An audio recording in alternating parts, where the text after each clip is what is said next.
Hi, I'm Dusty with Flame Innovation. Today we want to talk about the Caboose model.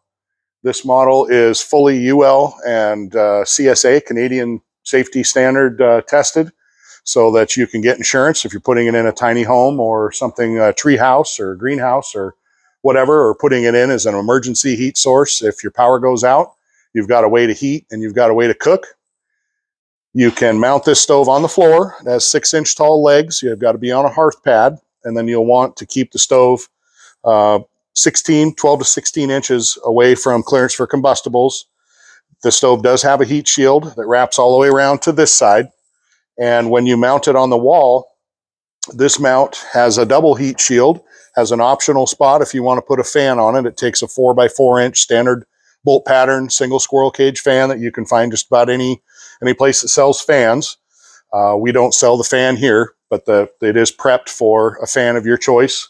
You can buy those fans that are single speed, or you can put a speed controller on them. That really helps move the air. A lot of people will put a fan on top, wood stove fan that starts spinning, create their own electricity. You can heat a bigger space. So this will heat 200 to about 800 square feet. You'll get burn times of around 4 to 6 hours on a load of fuel. It's all 3/16 construction.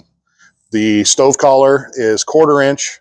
It has a brick baffle from here, it's about this elevation, across, so you get some secondary combustion with your air wash here. So the air comes through these 3 holes, it hits a stainless steel plate inside the stove, and it kicks it down your glass.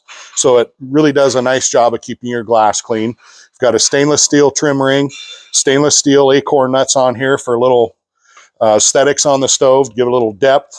You've got a really nice handle here for opening and closing. It's got notches on it, so as your door seats in, your door is fully gasketed. So the door seats in, your handle, you can continue to get it tighter so that you end up with a really nice sealed door. After about 3 or 4 burns, your gasket will seal in.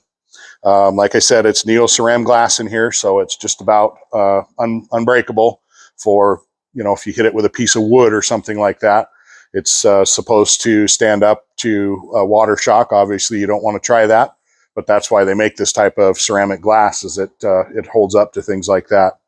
Once again, the wall kit, you can put it any height that you want. That makes it a 0 clearance to your wall. The wall is completely cold behind it because we've got 2 layers, even if you don't put the fan on there.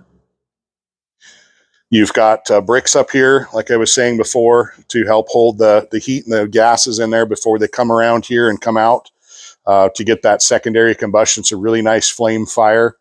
We can build this stove. Basically, we can mirror finish it so that your stove handle, rather than being on the right, would be on the left.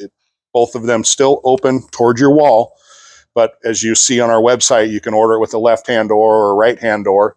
Probably 80% of people order them with the right, but there is that option. And we want people to be able to know that they can switch the stove around. So your exhaust becomes over here. It's basically a mirrored stove. I'm Dusty with Flame Innovation. Thanks for watching.